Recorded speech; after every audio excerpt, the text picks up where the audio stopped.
Hello, everyone. Welcome to the Skull Session Recruiting Podcast brought to you by BuckeyeHuddle.com. We are wrapping up our National Signing Day capsules here. There was a couple late additions to the class that we wanted to kind of give their own run to after the 20-some we ran on signing day. So we're going to get you caught up with those last couple.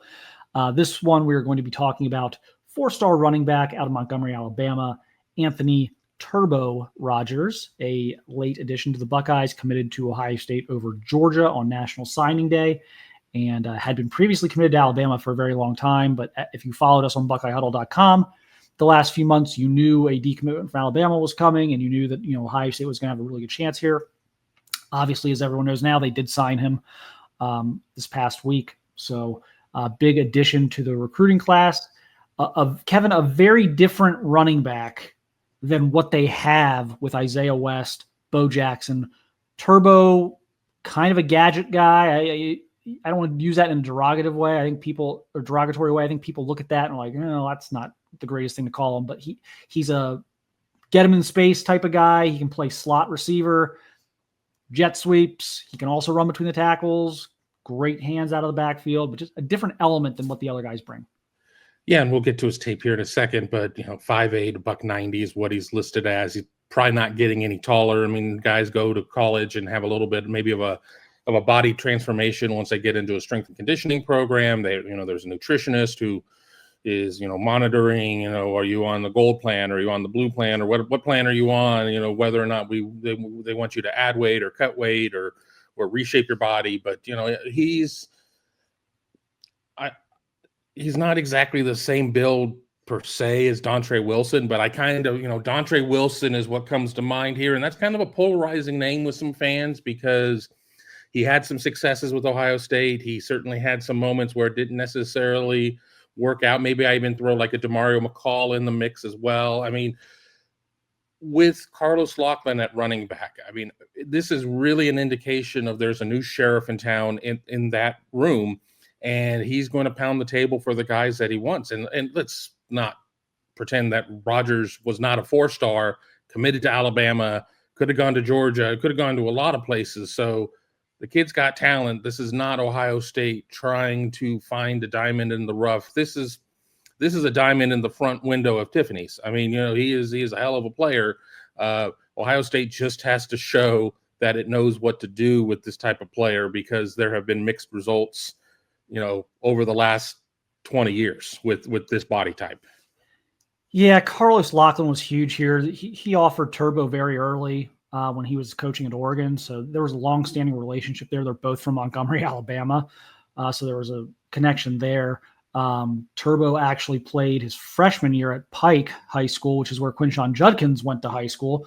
So there's all sorts of connections to this Ohio State roster and coaching staff with Turbo, which allowed this to happen and kind of opened the door here. So this was a big time Carlos Loughlin special. We'll see how things play out, obviously. But yeah, let's run the tape. This is absolutely electric in space, just absolutely electric. Can hit a home run every time he touches the ball, elite level quickness and change of direction, and then has the speed to get out in the secondary and run away from people. So for me, I first saw him at the Under Armour Future 50 event when he was going into his junior year. He was by far the most impressive running back at that camp because these types of camps are showcasing speed and space. They're showcasing ability to catch the football and run routes. So there were some other guys there that are like bell cow backs, like a Jordan Davidson, who obviously is a really good 3-down back, but Turbo just was really kind of unguardable that week. And that gets carried over to the high school level where he's dominated. We're watching his junior year footage here from IMG. His senior film's not up yet, but again, just an electric playmaker in space, but also has that low center of gravity at 5'8", 190, where he's got some power. He's tough to hit. It's tough to get a good shot on him because of that's kind of short and stout build he's got. He got a very strong lower body. That's, I think, where he does differ from like a Dontre Wilson. Dontre was pretty thin. Turbo's a little more solid, especially in his lower half, where he's able to kind of generate some extra power that I'm not sure Dontre Wilson had. And obviously Dontre had some chronic foot issues at Ohio State as well that didn't help his career. But yeah, this is I think it's a tremendous pickup. I think it's a very intriguing pickup with what they could possibly do with him moving forward. And, Kevin, I think the other thing, we mentioned a Carlos Loughlin special and him pounding the table for this, which is obviously a big part of what happened here. But it's not like Chip Kelly doesn't know what to do with these guys. I mean, Chip Kelly had, guys like DeAnthony Thomas at Oregon. He had a few guys with this type of skill set and this type of build have major success at Oregon. So I think this also speaks to maybe a bit of a Chip Kelly influence as well. Yeah, just don't run them up the middle against two NFL defensive tackles and profit. I know too soon, but I said it before somebody else in our comments said it. So, we're going to just get that out there. And let's not forget that when it came down to recruiting Dontre Wilson, who did Ohio State have to beat out? Oregon. So, I mean, the circle is complete there. But, there is more of an understanding, maybe with some of the offensive pieces of what you do with this type of player, how you utilize it. For those of you who are listening to us on a podcasting platform, I really recommend coming in and watching this on youtube.com/BuckeyeHuddle. You sit there and you see Rodgers. It is hard to bring down for somebody that is only a $190. He gets those legs churning and he gets a lot of, that inertia is going, and he's got that forward momentum, and it's hard to bring him down, certainly in an arm tackle. I mean, you're not going to be able to do that. You see somebody who's 5'9", and I haven't stood near him at any point, so I don't know if it's a press guide 5'9", which is 5'7", or a real 5'9". We don't do verified measurements anymore. That just doesn't exist in this industry. But I think he's somebody that really will complement what Ohio State has in that class with Isaiah West and Bo Jackson. I think you look at what Ohio State has in a 2-year churn and everything else.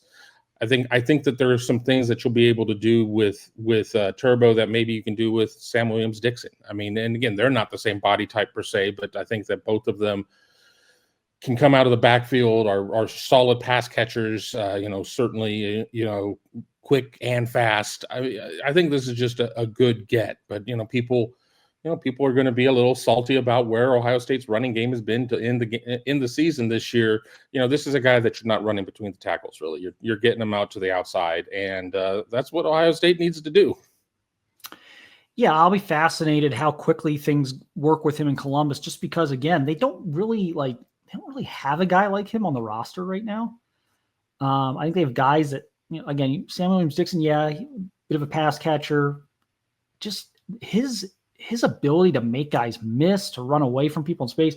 You can put him in the slot and kind of do all sorts of gadget plays with him there, or you just send him on a vertical route and he'll run past the safety. I mean, there are a million things you can do with him. And again, just a very versatile and unique skill set, which I think lends itself to maybe him being the first running back in this. It's a great running back class with 3 backs. I think maybe Turbo's the first guy we actually see out there because of his skill set. Do you think that could be the case?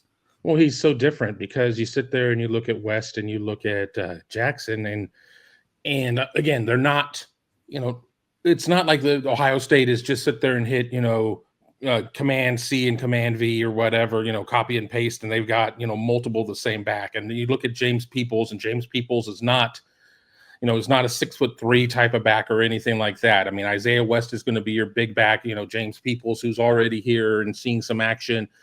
He's, got a big frame, but is a shorter kid. Slacker.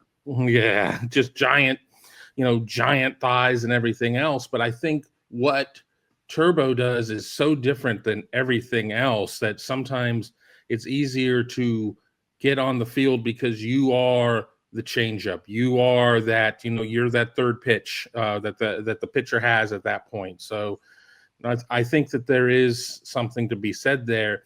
And this is a different situation too than maybe even with like an Evan Pryor who came in as a pass catcher, maybe not the biggest back that you're going to see. He didn't have the strength not playing his senior year because of COVID and everything else in North Carolina, and just really kind of fell behind, no fault of his own, and went out there and got kind of blown up in a couple of pass blocking situations and was not seen again for a long time. I think Turbo's path is going to be very different.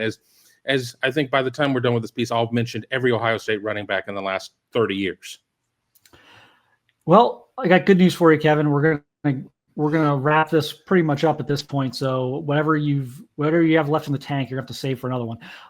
But yeah, I think we agree this is a really nice pickup for Ohio State. Alabama's interesting right now. Like, okay, yeah, things went sideways with Naeem Offord. Sorry, too soon, but they get Turbo, they get Zion Grady. Alabama goes 9-3 under Kalen DeBoer in his first year, misses the playoff. Might be a nothing. They basically went 100 years without recruiting Alabama, and then all of a sudden it was a thing this year. So maybe another 100 years till we see it again. But might be interesting moving forward to see if they can try to continue to chip away at things down there and maybe take the fight to some of these SEC programs down in the deep South there. So we'll see if that continues in 2026 and beyond. But appreciate everyone watching and listening. Remember, you can check us out at BuckeyeHuddle.com, $4.99 for your first month. Take you through the first few rounds of the playoffs. The transfer portal is buzzing right now. We got a bunch of updates on the transfer portal on the website. Go check us out there again, BuckeyeHuddle.com.